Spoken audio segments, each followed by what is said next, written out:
when I was at school, we had this place called McKeever. It was an environmental educational center. You'd go and schools would send you and you'd camp out for a week and learn about the environment and engage with it. And every year they tried something new to try to drive home some idea about environmentalism. One of the years that I was there, they decided they were going to go vegetarian. But they didn't tell us ahead of time.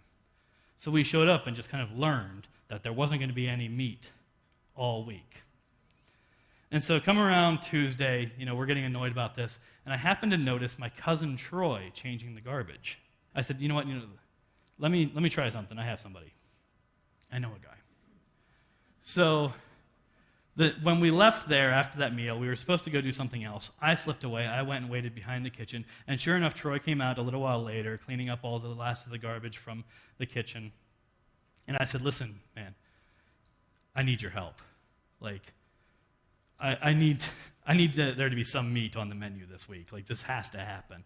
And he's telling me, I'm not really in charge of that. That's not really my wheelhouse. I don't know if I have the authority to do that. And I said, listen, you can't do this to me, man. I'm blood. And he said, okay, I'll see what I can do.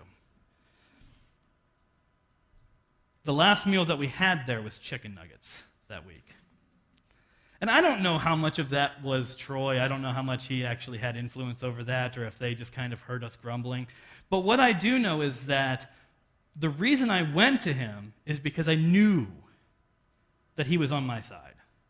This is my cousin. I know this guy. I know that he cares about me.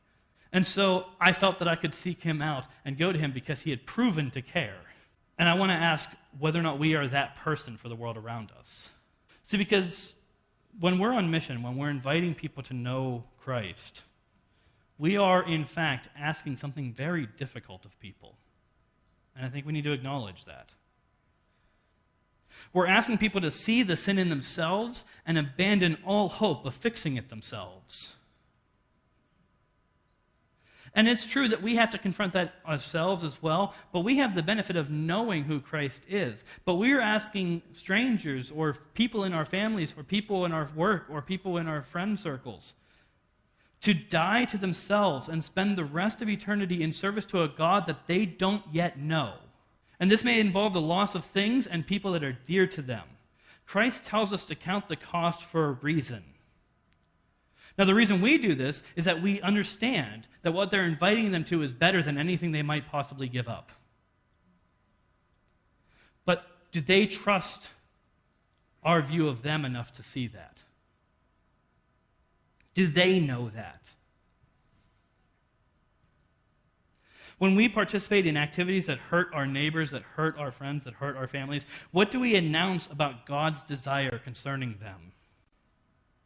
When we profit off of the things that cause them harm, do we give them reason to trust us and the message that we bring? When we rejoice in their pain and humiliation, what do we show them it is that we want for them?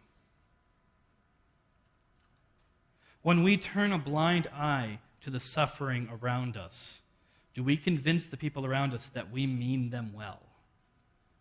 And that when we tell them this thing is better for you than the world's systems, it comes from a place of actually caring about them. This is why we're called to live out this love, because we are image bearers of God. That is our job.